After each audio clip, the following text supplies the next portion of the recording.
यहाँ के बाद में ये जो आप स्थान देख रहे हो, इस स्थान के बाद में ठाकुर जी ने यहाँ कोई भी ब्रज में लीलाएं नहीं की हैं। ये अंतिम स्थान है, ये अंतिम स्थान है यहाँ ब्रज में। ब्रज में इसके बाद में ठाकुर जी ने कहीं लीलाएं नहीं की हैं। ये जो देवकुंड है, देवकुंड, देहकुंड नहीं देवकुंड, ये पहले देवकुंड था। ये देवकुंड है। इसमें जो होता है, देवता जो थे, गंधर्व जो थे, स्नान करने के लिए आते थे। देहकुंड तो तब बना जब देह का दान किया, पहले देवकुंड था।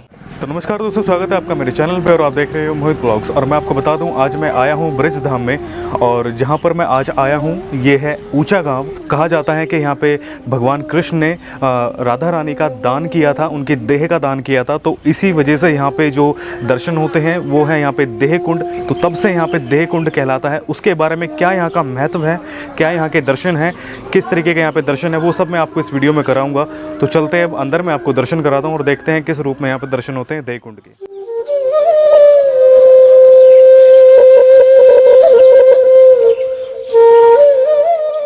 तो मैं आपको बता दूं, आप सामने देख सकते हो, ये है वो जो देहकुंड है। यहाँ पे अंदर जाने के लिए रास्ता, उसके जो मार्ग है यहाँ पे, उसके लिए एक द्वार बनाया हुआ है, आप देख सकते हो सामने।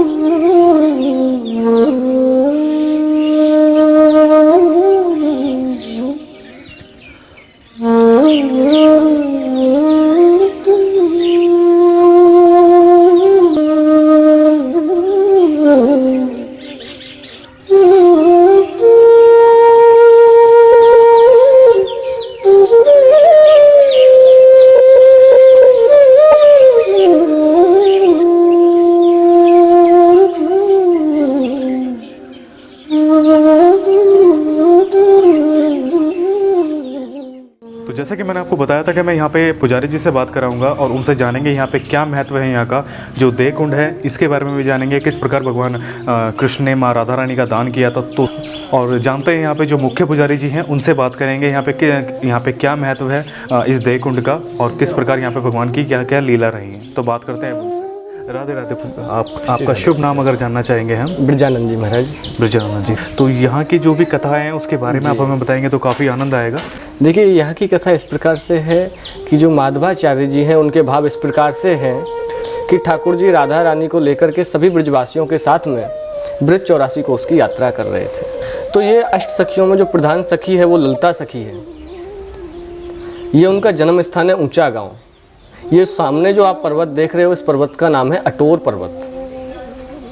यहाँ की जितनी भी भूमि है वो सभी इस पुराणों के अनुसार, शास्त्रों के सहयोग से, ये सभी जो 8 कोस के अंतर्गत जो भूमि आती है, 8 कोस यानी कि आपकी 25 किलोमीटर की जो भूमि है वो सब ललिता सखी की है। ये शास्त्र कहता है 7 कोस की सारी धरती मेरे नाम की, मैं बेटी बिशोक भान की ऊंचे गांव की।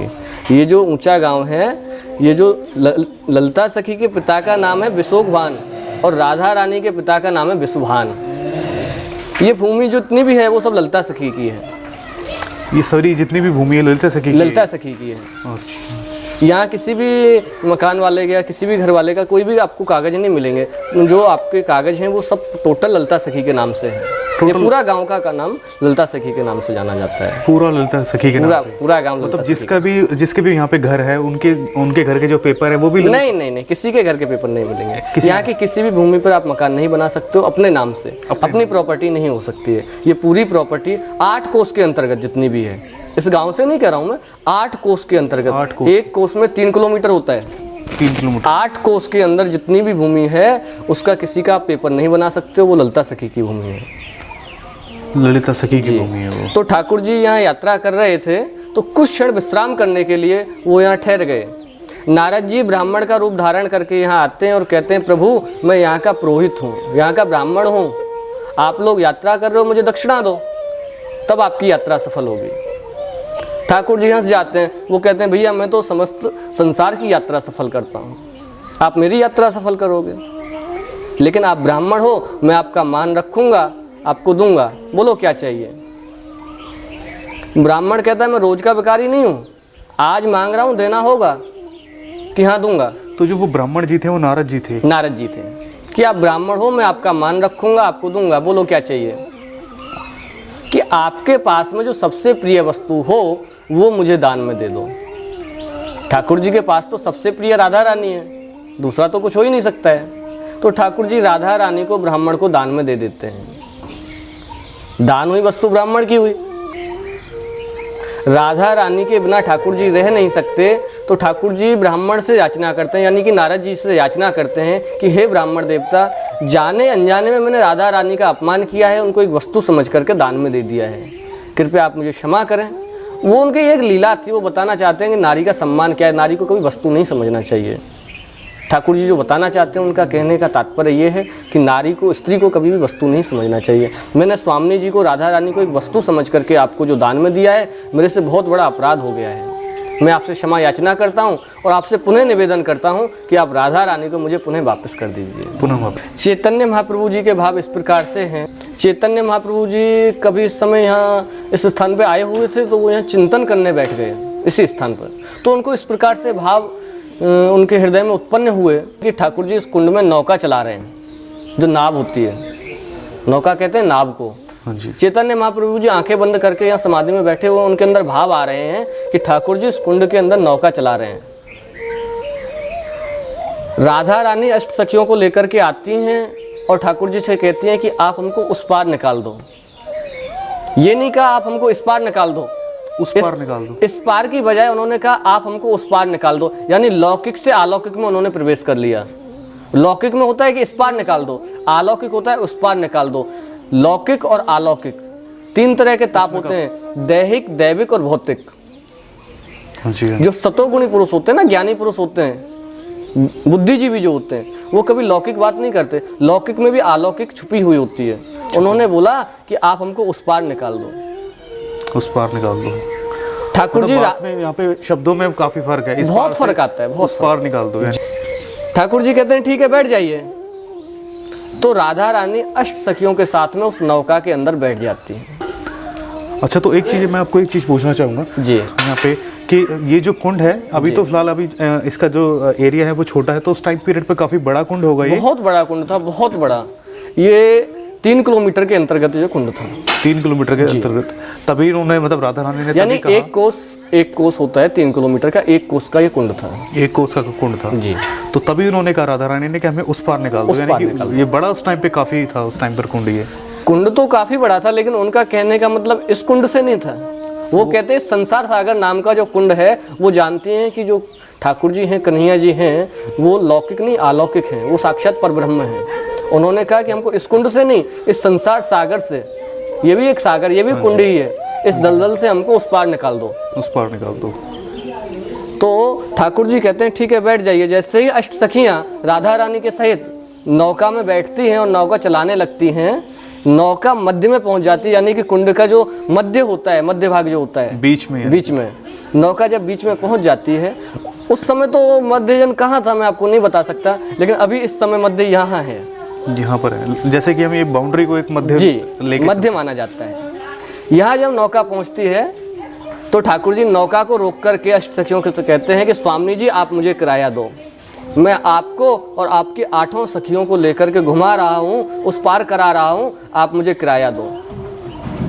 राधा रानी कहती है ना तो उस पार किया ना इस पार किया, मध्य में किराया, कि बाद में भरोसा नहीं है कि आप दो ना दो, भाग जाओ, मैं अकेला, आप 8-9, मैं ऐसा तो नहीं कर सकता, पहले आप मुझे किराया दो, नहीं तो उतरो मेरी नौका से।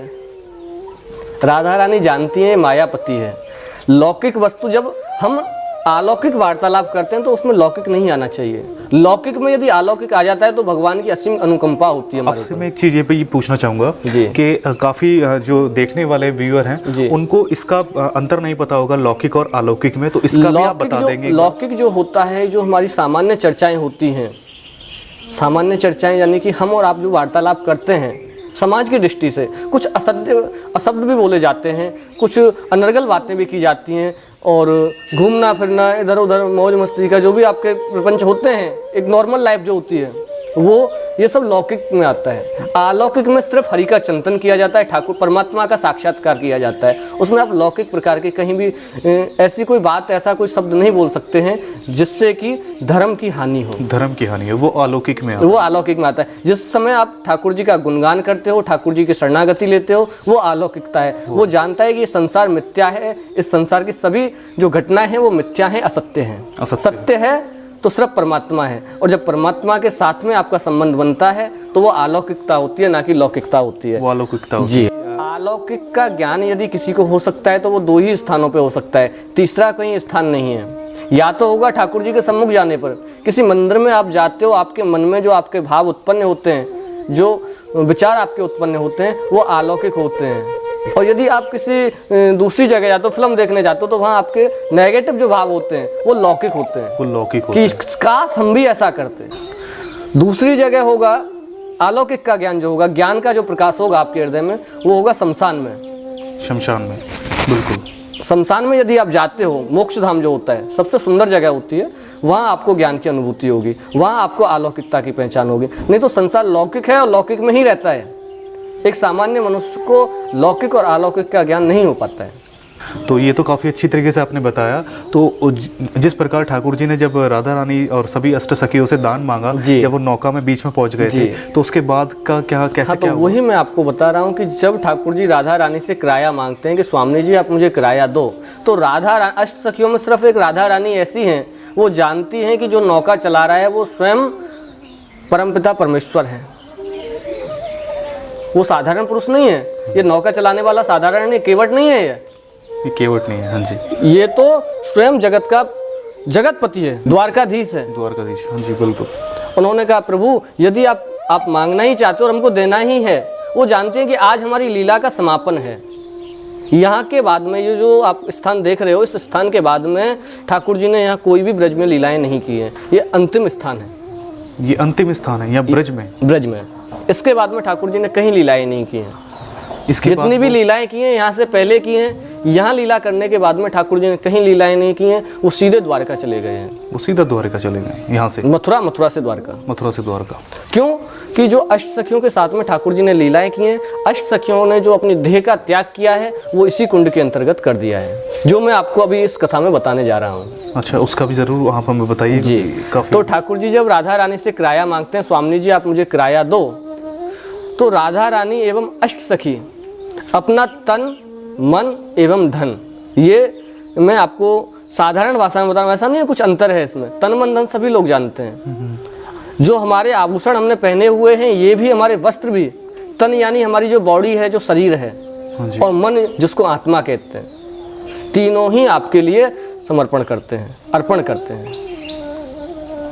तो तीनों ही ठाकुर जी को उन्होंने समर्पण कर दिया जी।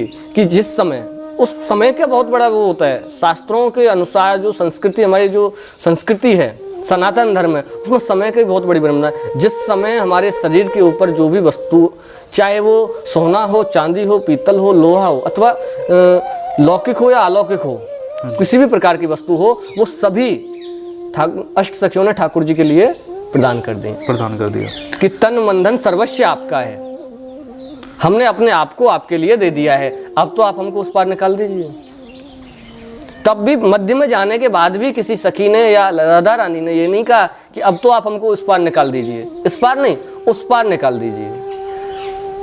उनकी अनन्य भक्ति देख करके, अनन्य समर्पण देख करके, जो व्यक्ति अपना तन मन धन सर्वस्व हमारे अधीन कर देता है, कुछ शेष नहीं बचाया उसने अपने पास, उनकी ऐसी निष्ठा देख करके, ऐसी भक्ति देख करके ठाकुर जी उनको मोक्ष की प्राप्ति कराते हैं। अथवा जो स्वर्ण धातु है, ठाकुर जी के साथ में नहीं जा सकता, वो लौकिक है, संसार का है, संसार बनाने वाला है, हमने और आपने बनाया है, इसलिए वो हम और आपको ही प्रदान कर देते हैं। यानी कि जो इस कुंड के जो मुखिया जी हैं, यहाँ के जो ब्राह्मण हैं, उनके लिए व्यवस्था के लिए, उनके पालन के लिए वो स्वर्ण जो अष्ट सखियों के जो आभूषण हैं, वो ब्राह्मण के लिए दान में दे देते हैं। वो दान में दे देते हैं ब्राह्मण के लिए।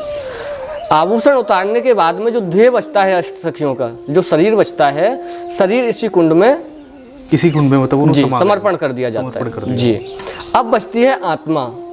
आत्मा को देखो साधारण पुरुष नहीं देख सकता, वही लौकिक और अलौकिक की बात है। जो हम देख सकते हैं वो लौकिक है, और जो हम नहीं देख सकते, सिर्फ उसको सुन सकते हैं, चिंतन कर सकते हैं, उसका महसूस उसको कर सकते हैं। जिस तरह हवा को हम देख नहीं सकते, लेकिन उसकी जो हमको हवा लगती है, ठंडक आती है, उसको हम महसूस कर सकते हैं। उसी तरह से आत्मा को हम देख नहीं सकते। देह रूपी जो सखियां हैं वो उस कुंड के अंदर समा जाती हैं, अपने देह का त्याग कर देती हैं, लेकिन जो आत्मा है वो ठाकुर जी के अंदर विलीन हो जाती है, उनको गौलोक धाम की प्राप्ति होती है। ये हमारे शरीर, स्वर्ण का बात नहीं कर रहा हूँ मैं, शरीर, जो शरीर होता है इसका नाम होता है देह। जो हमारी बॉडी है इसका नाम है देह। राधा रानी ने और अष्ट सखियों ने देह का दान किया, इसलिए देह कुंड। ये सामने देह बिहारी जी का मंदिर है, यहाँ पे देव बिहारी जी का भी मंदिर है। और तीसरी जो कथा आती है वो किस प्रकार है? ठाकुर जी राधा रानी को लेकर के ललता सखी से मिलने के लिए आते हैं, या ये कहिए कि ठाकुर जी ललता सखी को लेने के लिए आते हैं महाराज के लिए, उनको रास करना है।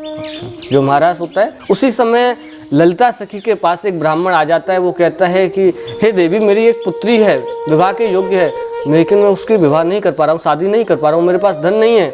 आप राजा की लड़की हो, जो विशोकवान है वो यहाँ के राजा हैं, आप उनकी लड़की हो, आप अपने पिता से यदि थोड़ा सा हमारे बारे में निवेदन करती हैं और हमको थोड़ी सी धन की प्राप्ति हो जाती है, तो हम अपनी बिटिया की विवाह कर सकते हैं। ललिता सखी सब जानती हैं, वो ये भी जानती हैं ठाकुर जी परमात्मा है। उन्होंने कहा मैं किस पुरुष से, पिता है मानते हैं, लेकिन जगत पिता का भी पिता, जगत पिता आज मेरे से यहाँ मिलने आने वाले हैं। आप ऐसा करना, उस समय देह, ये पहले कुंड था, ये जो देव कुंड है, देव कुंड, देह कुंड नहीं, देव कुंड। ये पहले देव कुंड था, ये देव कुंड है। इसमें जो होता है, देवता जो थे, गंधर्व जो थे, स्नान करने के लिए आते थे। देह कुंड तो तब बना जब देह का दान किया, पहले देव कुंड था, देव कुंड था, देव कुंड। तो देव कुंड पर आप आना, वहाँ जगत पिता आने वाले हैं। तो राधा रानी को लेकर के ठाकुर जी जैसी ललिता सखी से मिलने के लिए आते हैं, ललिता सखी इसी देव कुंड के तट पर बैठी हुई हैं, और वहीं पर जो ब्राह्मण है, यानी कि नारद जी हैं, नारद जी ही ब्राह्मण का रूप लेकर के आए हैं, उनको लीला करनी है। तो जब नारद जी आते हैं ब्राह्मण का रूप धारण करके, बोला देवी आपने बोला था कि आज जगत पिता आने वाले हैं, कृपया करके आप हमें बताइए कि वो जगत पिता कौन है, क्योंकि हमें अपनी पुत्री का विवाह करना है, हमको धन की अभिलाषा है, आप हमको धन दिलाइए। तो ललिता सखी ठाकुर जी से निवेदन करती हैं कि हे प्रभु, ये जो ब्राह्मण है बहुत ही गरीब है, इसके एक पुत्री है, शादी के योग्य है, लेकिन इसके पास धन नहीं है शादी करने के लिए, कृपया आप इसको धन दीजिए। ठाकुर जी कहते हैं कि देवी मेरे पास जो मेरा धन है, पर्सनल धन जो है, वही लौकिक और एक तो होती है पर्सनल, एक होती है प्रोफेशनल। प्रोफेशनल में सबका है, लेकिन पर्सनल जो लाइफ होती है वो पर्सनल होती है। बोला जो मेरा पर्सनल धन है वो स्वामिनी जी है, यानी राधा रानी है। अच्छा, राधा रानी को ही ठाकुर जी को बताना था, वो दूसरी वस्तु को भी प्रिय नहीं बता सकते हैं, क्योंकि एक बार ठाकुर जी इसी स्थान पे राधा रानी के साथ में बैठे हुए थे, तो उनके मुखारबिंद से इस तरह से कुछ भाव निकले कि देखिए राधे, चंद्रमा कितना सुंदर है। यानी कि राधा के साथ में बैठ कर के चंद्रमा की थोड़ी तारीफ कर दी, थोड़ी सी बड़ाई कर दी, उपमा कर दी, तो राधा रानी रुष्ट हो गई। बोला कि यदि मैंने किसी दूसरे को प्रिय बताया तो राधा रानी रुष्ट हो जाएंगे, और वो ये भी जानते थे कि यदि राधा को प्रिय बताया तो राधा रानी मेरे से चली जाएंगे। तो उन्होंने बोला मेरे जो सबसे प्रिय वस्तु है वो राधा रानी है। राधा रानी को उस ब्राह्मण को दान में दे दिया। ब्राह्मण बोला मैं तो पहले से एक बेटी को लेकर परेशान हो रहा था, दूसरी बेटी आप दे रहे हो, अच्छा, कहाँ से इसका भरण पोषण करूंगा, कहाँ से इसको पालन पोषण करूंगा मैं, मेरे से एक बेटी की शादी नहीं हो रही। राधा रानी का ही दान कर दिया, राधा रानी का ही ब्राह्मण को दान में दे दिया। ब्राह्मण कहता है मेरे पास तो पहले से ही बेटी है, उसका विवाह मैं नहीं कर पा रहा हूँ, उसकी शादी मैं नहीं कर पा रहा हूँ, आप दूसरी बेटी मुझे दे रहे हो, कहाँ से इनका भरण पोषण करूंगा, कहाँ से इनका लालन पालन करूंगा, शादी ब्याह करूंगा।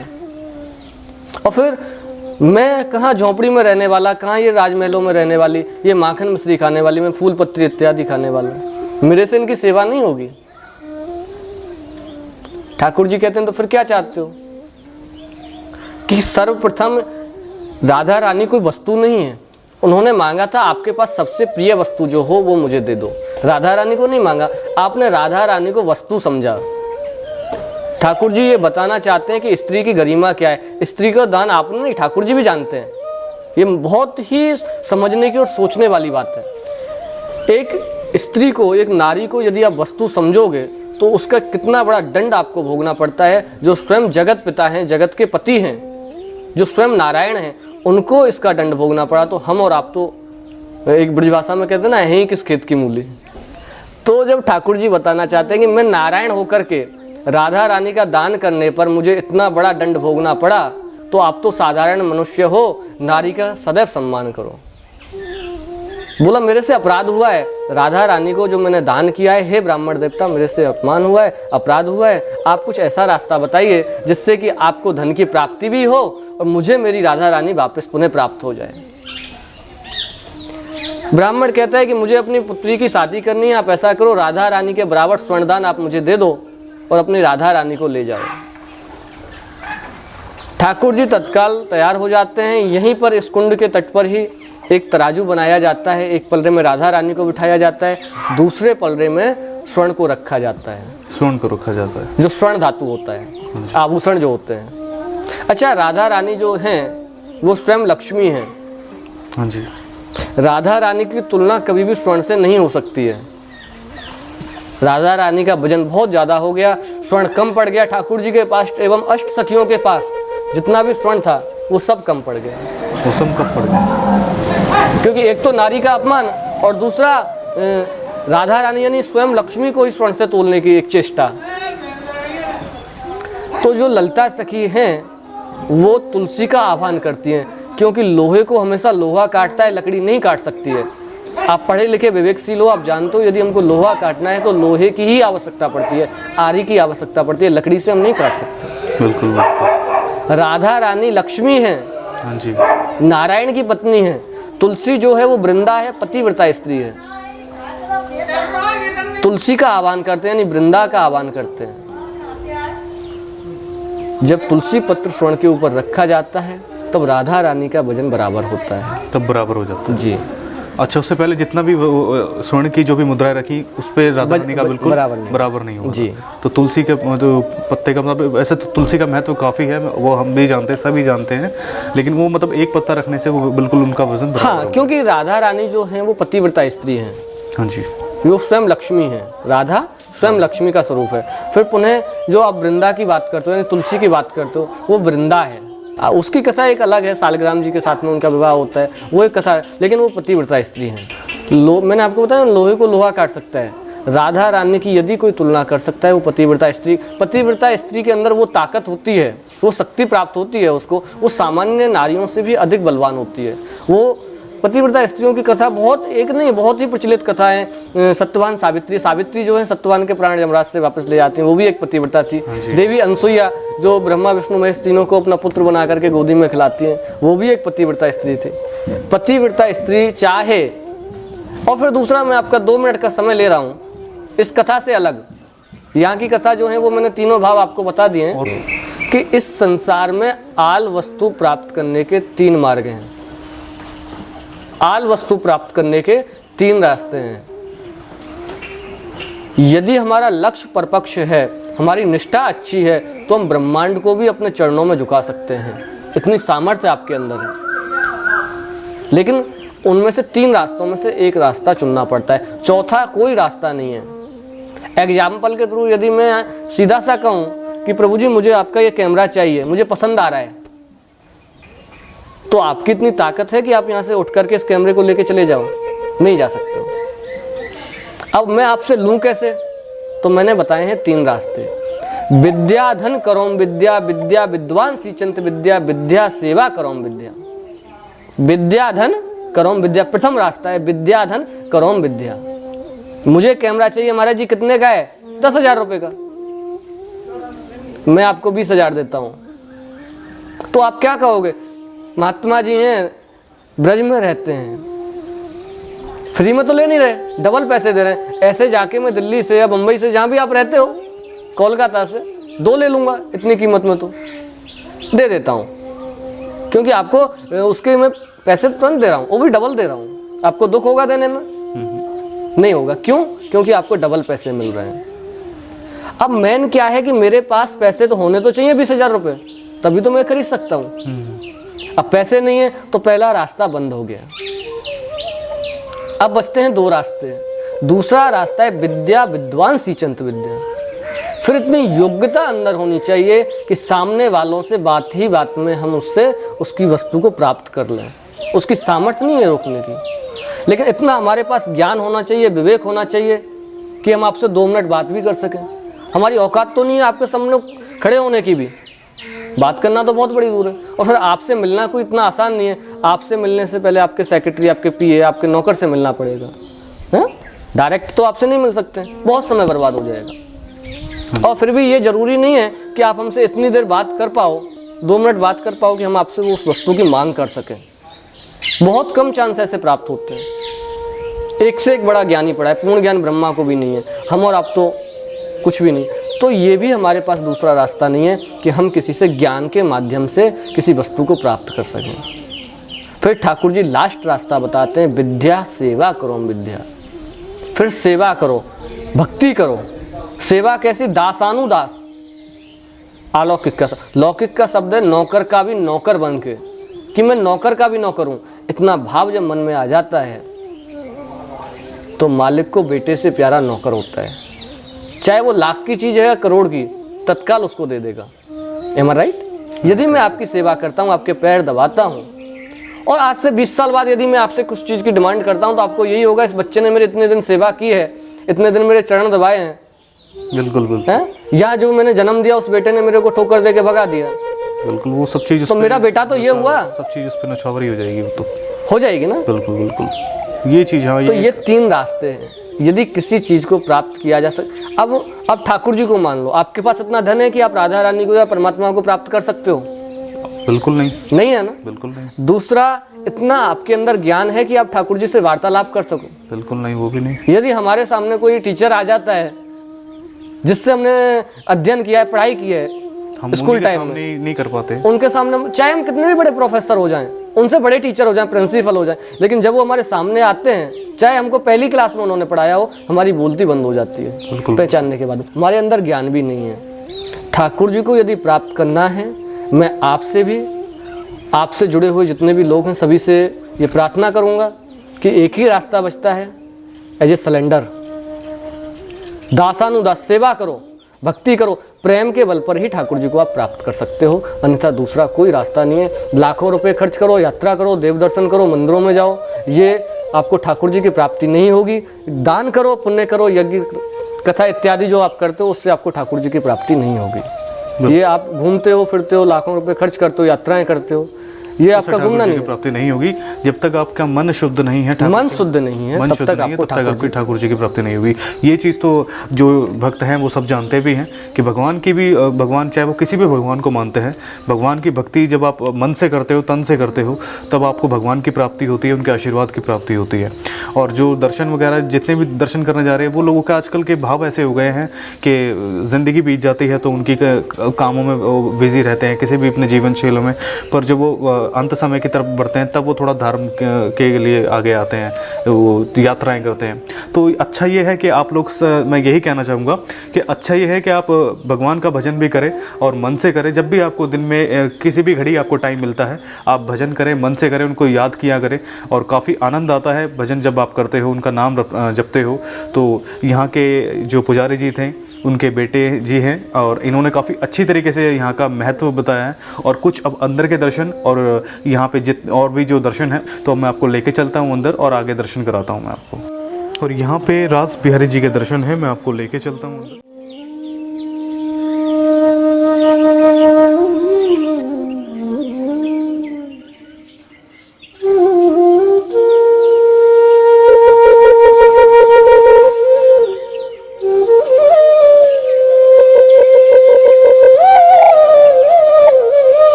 ये है, यहाँ पे आप सामने देख सकते हो, ये है रास बिहारी जी।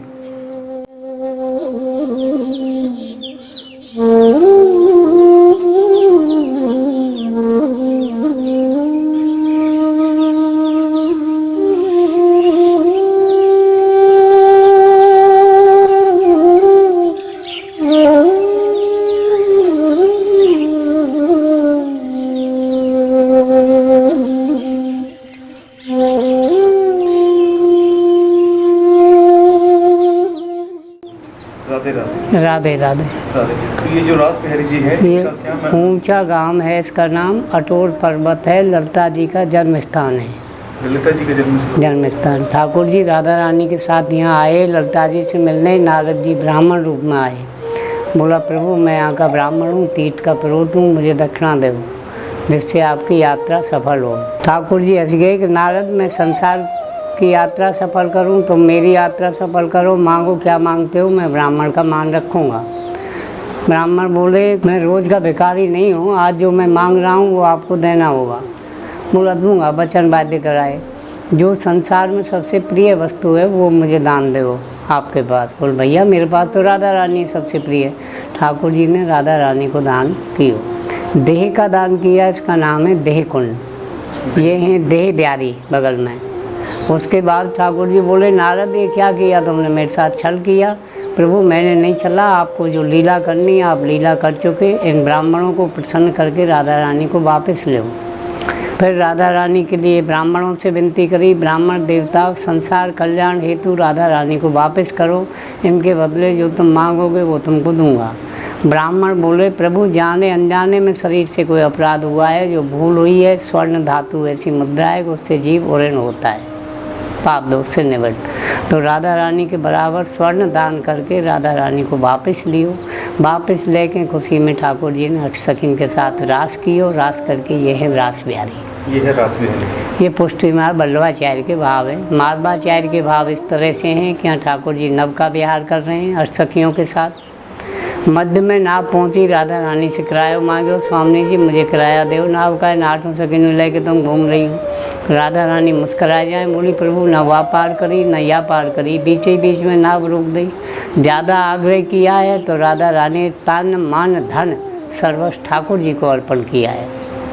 जब राधा रानी को हृदय से लगाया है, उनकी खुशी में ब्राह्मणों को स्वर्ण दान दिया है, वहाँ तुला दान काट दिया है संत ने। संत के भाव है, लीला है संत के भाव के पीछे। जैसे उनको दिव्य दर्शन ठाकुर जी के हुए वैसे लीला का भाव है, वैसे लीला का भाव है। चैतन्य महाप्रभु के भाव इस तरह से हैं कि गरीब ब्राह्मण था, बेटी सियानी है रही, शादी के योग, धन की याचना की। ठाकुर जी ने राधा रानी की तरफ इशारा कर दिया, करना गोष्ठ मूल्य, मेरा पर्सनल धन राधा है, ले लो। ब्राह्मण ने हाथ जोड़ दिए कि मैं एक कन्या के लिए तो भिखारी रह रहा हूँ, दूसरी कन्या और दे रहे हो, कहाँ से पालन करूँ, कहाँ से भरण पोषण करूँ, कहाँ से शादी ब्याह करूँगा, मुझे धन चाहिए। ठाकुर जी ने धन की इच्छा पूरी की है और राधा रानी के साथ प्रस्थान किया है। ये प्रस्थान किया है, हाँ।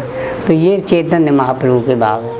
जहाँ भी जाओ वो 2 सेकंड शांति से बैठो, लीला का चिंतन करो, कहीं ना कहीं ठाकुर जी कृपा पात्र बना रहे। ये साधारण भूमि नहीं है, बिल्कुल लौकिक नहीं है, अलौकिक है। इन नेत्रों से यहाँ देखोगे गंदी गलीन के अलावा कुछ नहीं मिलेगा। दृष्टि थोड़ी चेंज करोगे तो कण कण में वो शक्ति एब्जॉल है जिसकी खोज में आप घर से यहाँ आए हो। कहीं ना कहीं तो प्रभु कृपा पात्र बनाएगा। आनंद है यहाँ पे, अनंत आनंद है। धीरे धीरे चढ़ोगे सीढ़ी बाय सीढ़ी, कोई चीज़ इम्पॉसिबल नहीं है जिसको आप पॉसिबल नहीं बना पाओ। परमात्मा दूर नहीं है। जिस प्लेस के अंदर आप रह रहे हो, जिस क्लाइमेट में रह रहे हो, जिस एटमॉस्फेयर के अंदर हो राज रहे हो, जहाँ आह्वान करोगे वहाँ ठाकुर जी तुम्हारे साथ है। ठाकुर जी दूर नहीं है। बसर से भक्ति की 9 सीढ़ी है। सबसे फर्स्ट सीढ़ी है आस्था। आस्था जो अगर परपक्ष है, लक्ष्य परपक्ष है तो हर चीज़ पॉसिबल है, परमात्मा मिल जाएगा। आस्था डिगमगा गई और लक्ष्य डिगमगा गया तो इम्पॉसिबल। दूसरी आस्था जिसके माध्यम आप यहाँ आए हो, ठाकुर जी ने अपने ही अंश में आपके साथ भेजा है मार्गदर्शन को, कहीं बच्चों का कल्याण करो। दूसरी सीढ़ी पे आपके चरण कमल पड़ेंगे। यहाँ का क्लाइमेट, यहाँ का एटमॉस्फेयर देखने के बाद आपका विश्वास जम गया कि लौकिक संपत्ति नहीं है, अलौकिक जगह, लीला स्थली है, साक्षात ठाकुर जी विराज रहे हैं। तीसरी सीढ़ी पर चरण पड़ेंगे, हमारा आपका लौकिक में इंट्रोडक्शन हो जाएगा। अलौकिक में आत्मा का डायरेक्ट रिश्ता ठाकुर जी के साथ बन जाएगा, जैसे कहते हैं बेटा संबंध। संबंध के बाद श्रद्धा उत्पन्न होती है, प्रभु मैं किस लायक पात्र बनाया हूँ, क्या भेंट करूँ आपको, पान फूल पुष्प यथाशक्ति। नहीं तो हाथ तो गरीब से गरीब जोड़ सकता है, मस्तक झुका सकता है, मस्तक हर एक के लिए नहीं झुकता है, या तो किसी महापुरुष को या माँ बाप को या परमात्मा को। मस्तक झुकाने में तन भी दे दिया, मन भी दे दिया, धन भर भी दे दिया, सब कुछ आपने नौछावर कर दिया सर्वस्व। श्रद्धा के बाद में जब भक्ति जन्म लेती है, भक्ति माँ है, परमात्मा पिता है, माँ बाप का मिलन होगा, संतति पैदा होगी, फर्स्ट पुत्र होगा ज्ञान। दूसरा इमीडिएटली वैराग्य, विवेक के द्वारा।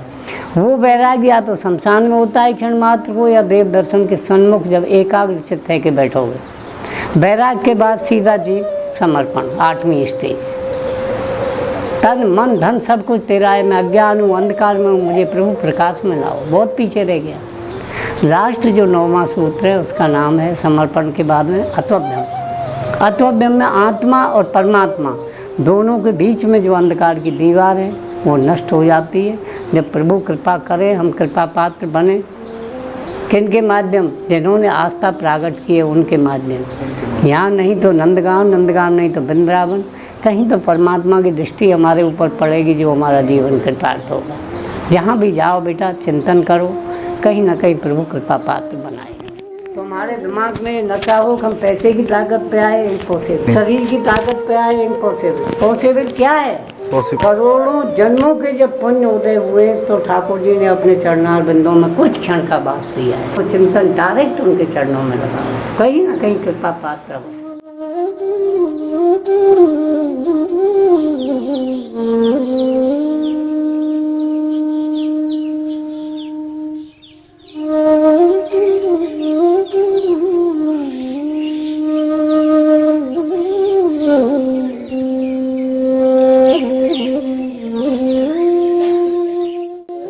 मैं आपको ऊपर बता दूं, ये जितने भी आप ऊपर यहाँ पे दृश्य देख रहे हो, यहाँ पे ये 24 दृश्य है ठाकुर जी के। यहाँ पे उनके 24 अवतार हैं यहाँ पे, तो उन्हीं अवतारों के यहाँ पे दृश्य दिखाए गए हैं। और इन दृश्यों में जो ठाकुर जी ने जो जो लीलाएं की हैं उसको यहाँ पे दिखाया गया है। अगर आप देखोगे तो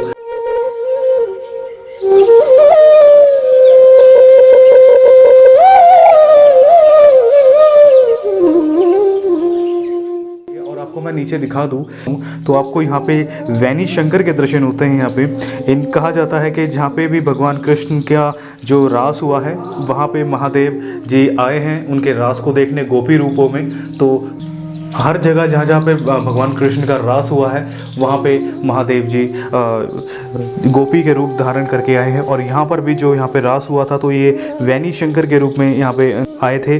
और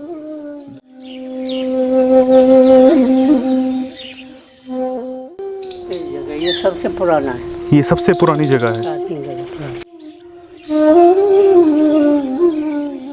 जब तक गांव ना बसो उससे पहले से हैं सभी गांव में ये पूजा है।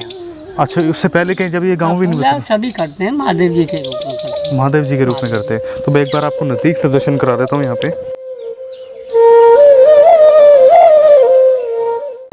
तो ये जो पीछे यहाँ पे ये रखे हुए हैं पत्थर, ये किस चीज़ के हैं? किस रूप में? ठाकुर जी महादेव के रूप में, महादेव के पूजन है। अच्छा, इसका कण कण ही गिरिराज है, तिलकण महादेव है। ये कोई साधारण चीज नहीं है।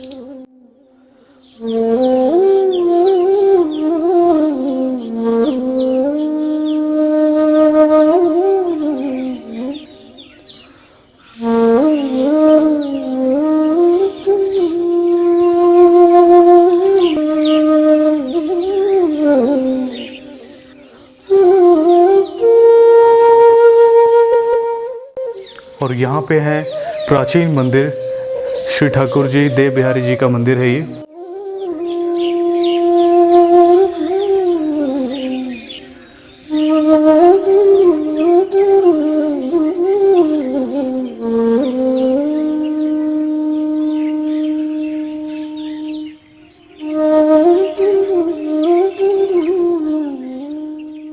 और मैं आपको बता दूं जो यहाँ के मुख्य पुजारी जी हैं वो भी यहाँ पे अभी नहीं है, वो उस समय अभी वो कहीं गए हुए हैं। तो इसी वजह से यहाँ पे आपको ताला देखने को मिला है।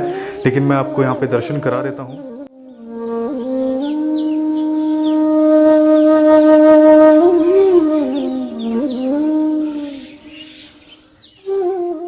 और मैं आपको बता दूं ये हैं देव बिहारी जी और बहुत ही सुंदर है यहाँ पे इनका भी दृश्य आप देख सकते हो। नीचे तक काफ़ी सुंदर तरीके से यहाँ पे सजाया हुआ है। बहुत ही सुंदर दर्शन है यहाँ पे देव बिहारी जी के।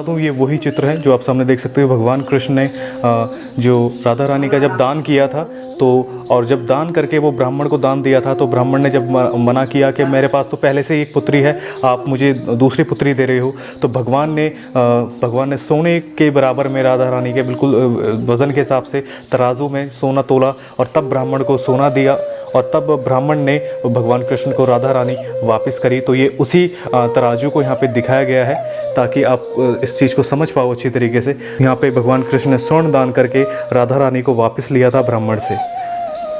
तो ये थे यहाँ के मुख्य पुजारी जी। आपसे काफ़ी आनंद आया जान के, बहुत अच्छी तरीके से आपने बताया। जितना मैंने सुना है उतना मैं बोल रहा हूँ। अब संत है, लीला है संत के भाव के पीछे।